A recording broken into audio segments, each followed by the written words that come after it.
How's it going, everyone? This is Mike Norris, CMO with Youtech. I'm here today with Andy Crestodina, co-founder and CMO of Orbit Media. How's it going, Andy? Good, really good. Good. Well, I'm super excited to have you on today. I think you're actually the first CMO we've had on besides myself ever. So welcome. Thanks for having me. Yeah, of course. Why don't you give everyone a little bit of your background, because I know you've got extensive experience. Yeah, so quit the day job in the December 99. Started building websites with a buddy, roommate from college, friend from high school, in January of 2000. Formed this company, Orbit Media, in April of 2001. So I've been doing SEO and analytics, especially since back when analytics was spelled with a lowercase a prior to the Google product existing, for about 20 years. And I've been doing content strategy, blogging, social media, what's now called influencer marketing, email marketing, all that stuff, how it all converged. You noticed this, right? Since 2007. So, Okay, excellent. Yeah, been part of the planning process for like 1,000 websites. We're a web design company, and have published like 430 articles, speak at, I don't know, dozens of conferences a year. And I'm kind of one of those guys who's out there teaching topics like SEO, analytics, and content strategy. Excellent. Hopefully I can learn something from you today. Me too. Hopefully, we'll see.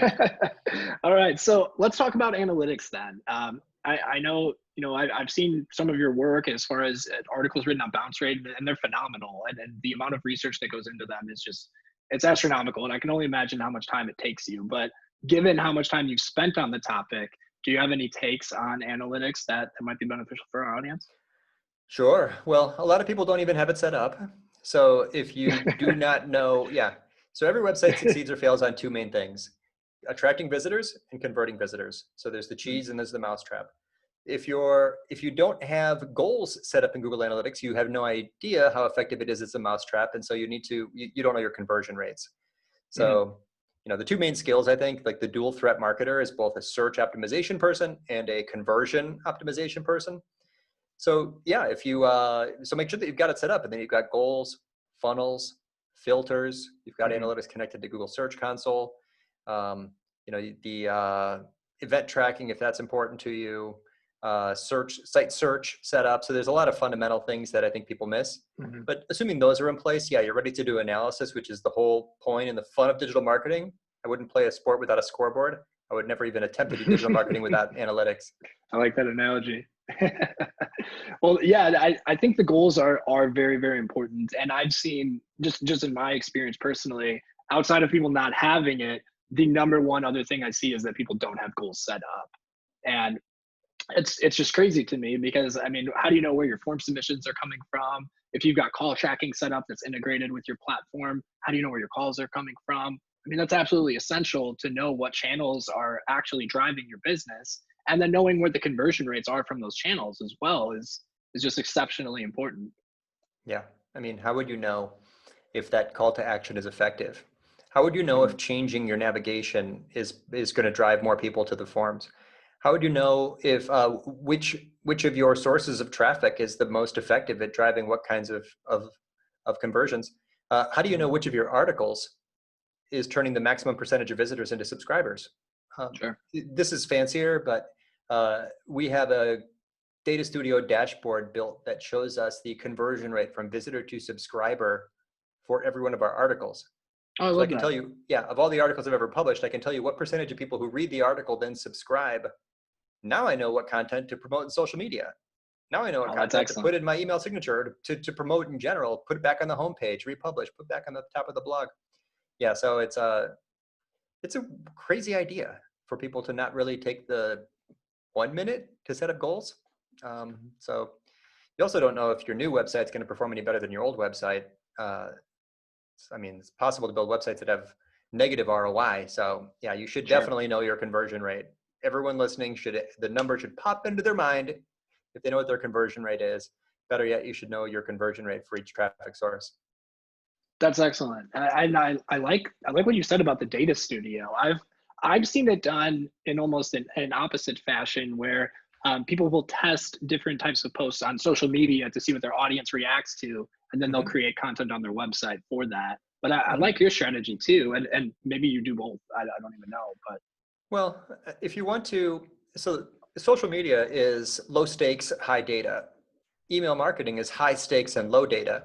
So I recommend if you take a piece of content and you share it 5 times on social media, it's hard because they're not really A/B tests because timing is a variable itself. So you're not sharing them all at the exact same time. But if you see that this social post got more traction than that social post, the winner is likely the better email subject line.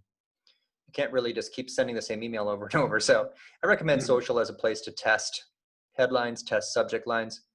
The report I was talking about was when you go back and look over a span of months and see what content, not just the headline, but which content is so inspiring to your reader that they're actually giving you their email address. So it's post publish optimization. So this thing's been out there for a while because you're looking at the reverse goal path report.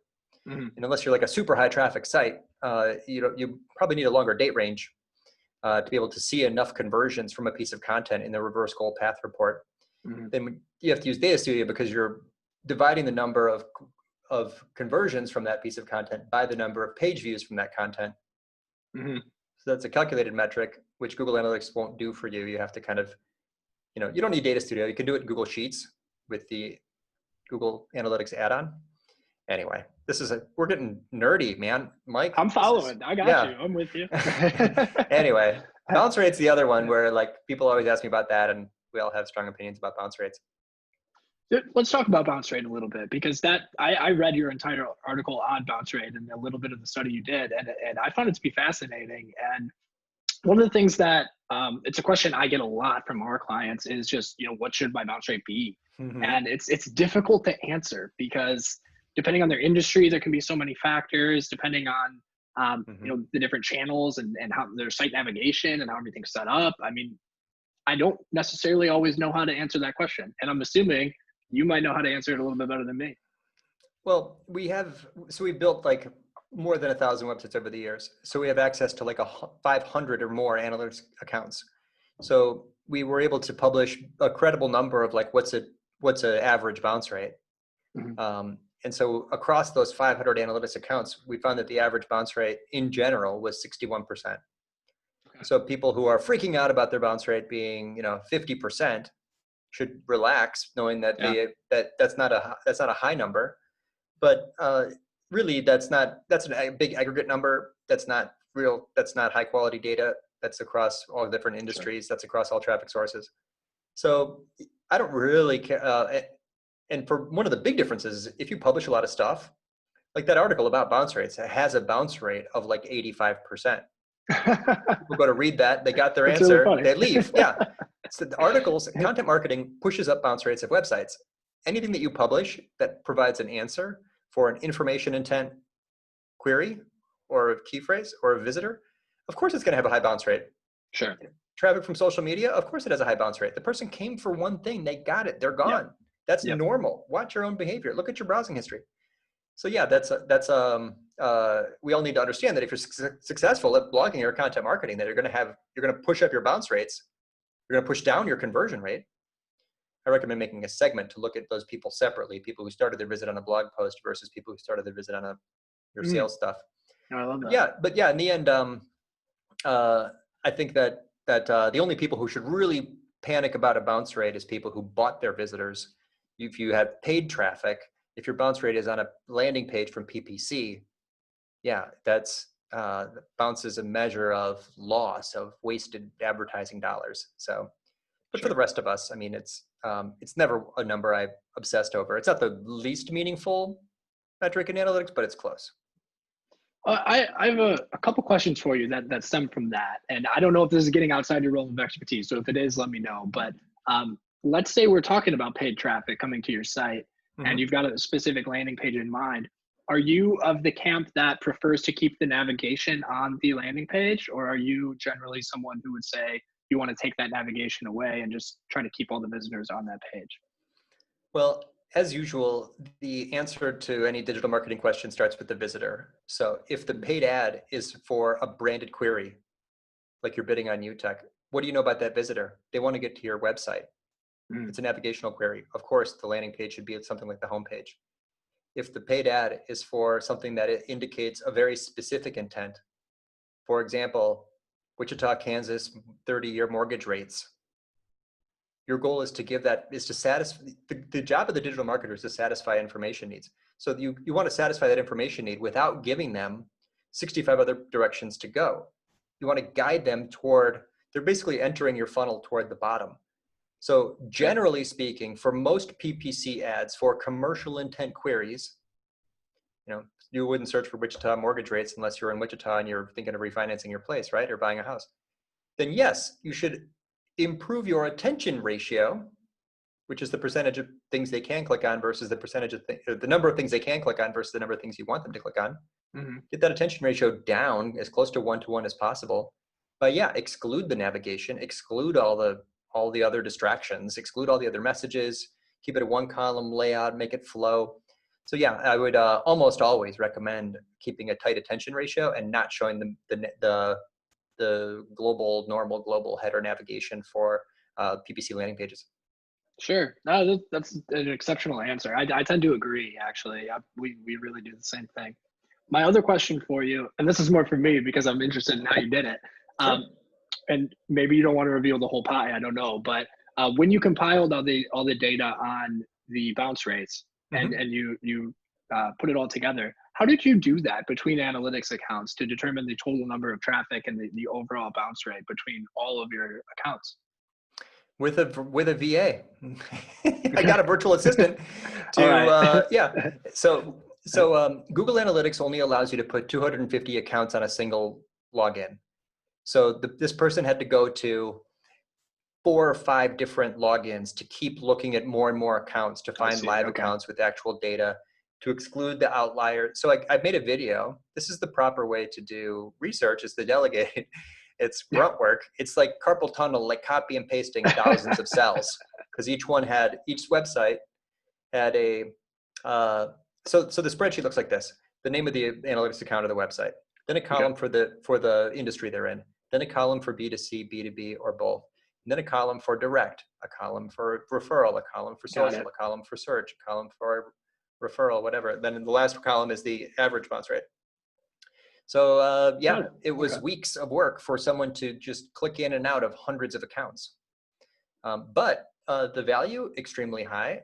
The ultimate format for content, and I'm not giving much away here. I mean, people have figured this out. Original research crushes anything else you can do. Make a statistic, create a data point, publish something that is new, original, didn't exist before. We've got a lot of content that Wikipedia links to. That's awesome. It's literally adding to the conversation and supporting other people's messages on the internet. I absolutely love that approach. That is phenomenal.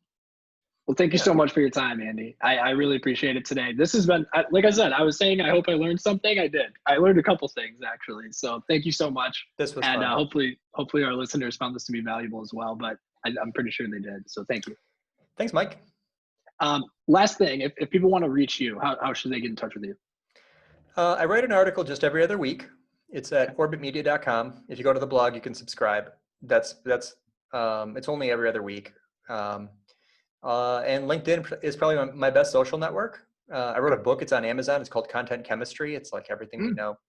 But yeah, probably LinkedIn or Twitter would be the best place. And feel free to connect with me there and ask me anything at all. Awesome. All right. Thank you, Andy. I appreciate it so much. My pleasure.